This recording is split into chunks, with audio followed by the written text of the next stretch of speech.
One of my favorite shows from the early 80s is The Fall Guy. This is the show where Lee Majors stars as a Hollywood stuntman who also moonlights as a bounty hunter to make ends meet. I love this show for a couple of reasons. First and foremost, because it had the $6 Million Man in it. And I'll be darned if Mr. Majors didn't really seem to have a great sense of humor about his role as Colt Seavers. Of course, the other reason was the supporting cast, and if we're to get more specific, a certain young lady by the name of Heather. But more on that later. First, I want to talk about this guy. His name is David Somerville, and he had a huge hand in the creation of The Fall Guy. It's going to take a moment, but if you bear with me, we'll get there. First, you need to know that Dave Somerville was part of a vocal group called the Diamonds. He's the handsome chap that's second from the right. They had a few hits in the 60s, their biggest hits being Little Darlin' and The Stroll. Also, around the same time, everyone's favorite TV producer, Mr. Glenn A. Larson, was producing something very different. He was singing in a vocal group of his own called the Four Preps. Mr. Larson is also pictured second from the right. At some point, Glenn leaves the Four Preps and David Somerville joins. I don't believe that they were ever in the group at the same time, but clearly there was a connection which allowed them to form a friendship that would yield a song that I think transcends anything that either group produced on their own. So here's what happened. At some point in early 1980, right around there, Dave and Glenn were vacationing together. I believe they were in one of Larson's homes. If I remember right, it was the one in Hawaii. And Somerville was griping about this great song that he had written for a TV program that wasn't going to end up getting made.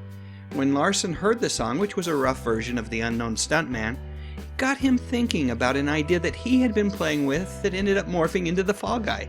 After some further brainstorming with Larson, Somerville tweaked the song a bit, and Glenn got to work on writing a pilot script. And before you can say I've been seen with Farrah, Glenn Larson and ABC had a hit program on their hands that ran for 5 seasons. Speaking of Farrah, much like her appearance in The $6 Million Man, she appeared in the Fall Guy pilot. However, this was at the exact same time that things weren't going so well for Lee and Farrah.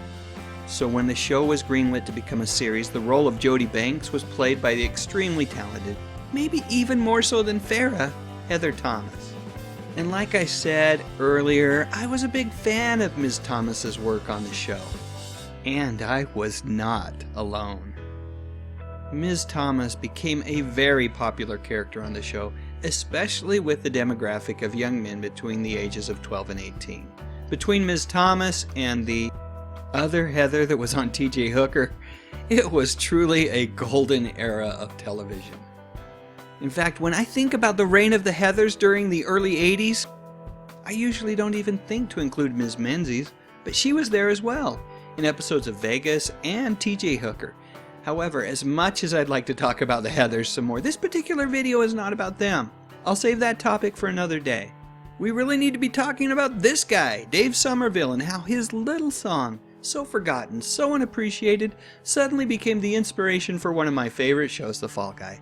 By the way, I believe the song, The Unknown Stuntman, sung by Lee Majors himself, was a big hit over in Germany. Not so much over here in the States, but I'll say this for the German people. They are a pretty good judge of talent. Just ask David Hasselhoff. One last thing, those of you who are Star Trek fans and think that Mr. Somerville looks kind of familiar, well, you're not imagining things. You see, David studied acting with one Mr. Leonard Nimoy and adopted the stage name of David Troy. And Mr. Troy ended up getting a gig on Trek in an episode titled The Conscience of the King. So that's it. Here's a still image from a YouTube clip that's out there of Dave Somerville singing the full version, the German version of The Unknown Stuntman with all of the lyrics. It's great. You should definitely look it up. Easy to find. But what do you think? Were you a fan of The Fall Guy, and did you love the theme song as much as I did? Share your memories in the comments section. While you're at it, I'd love a thumbs up if you enjoyed this video, and I would be honored if you would consider subscribing to my channel. I talk about music, movies, and television, mostly from the 60s, 70s, and 80s. You know, the good stuff. But most importantly, and as always, thank you so much for watching.